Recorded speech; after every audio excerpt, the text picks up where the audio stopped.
Finalist అవ్వడంలో భాగంగా పోటీదారులకు ఇస్తున్న యుద్ధం బ్యాలెన్స్ అండ్ స్టడీ.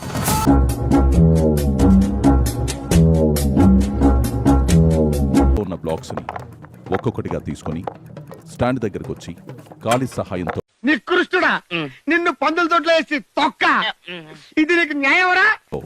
లాక్ ని అన్లాక్ చేసి స్టాండ్ ఫ్లిప్ అవ్వకుండా ఉండేందుకు చేతులతో పట్టుకుని ఎందుకురా నా జీవితంతో ఇలా ఆడుకుంటున్నా వేసింది. ఆ తర్వాత నా మీద నాకే అసహ్యం వేసింది. బ్యాలెన్స్ చేస్తూ అందులోని బేస్లలో బ్లాక్స్ ని సరైన క్రమంలో పెట్టి ఎటువైపు నుంచి పాతిముత్యంలో కమలాసంలాగా జఫ్ఫగాళ్ళగా తయారయ్యేవారు. ఆయన లాగుంటావు, చూసినా ఓట్ అపీల్ అని వచ్చేలా అరేంజ్ చేయాలి. పెద్ద అపరిచితుడు అమ్మ మొగుడులాగా ఉన్నావు కదరా రే. ఇమాన్యుయల్ లాగా స్ట్రైట్ గా పెట్టండి.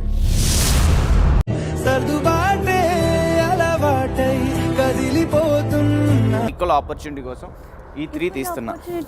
అయితే నేను పడుకోబెట్టొచ్చా మిగతాది? నువ్వు పుట్టబడి నుంచి ఇద్దానా లేక అమావాస పౌర్ణమికి మాత్రం ఇట్లా అవుతావా? ఈక్వల్ అంటే ఆ 3 తీసేసి ఇక్కడ కూడా ఆవిడ నుంచో పెట్టాలి, ఇక్కడికి వచ్చే నుంచో పెట్టాలి. ఓకే, వింటారా? వినండి, లేకపోతే చూసుకుందాం అంటే చూసుకుందాం.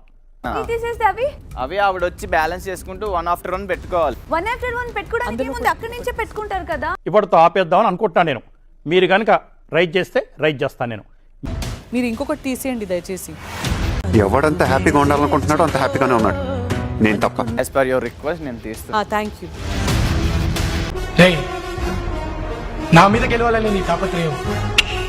సింపుల్గా ఆడి గెలవడం, మాటలు పడడానికి నేను రెడీ లేదు. నవ్విలేస్తారా యదవ్వా?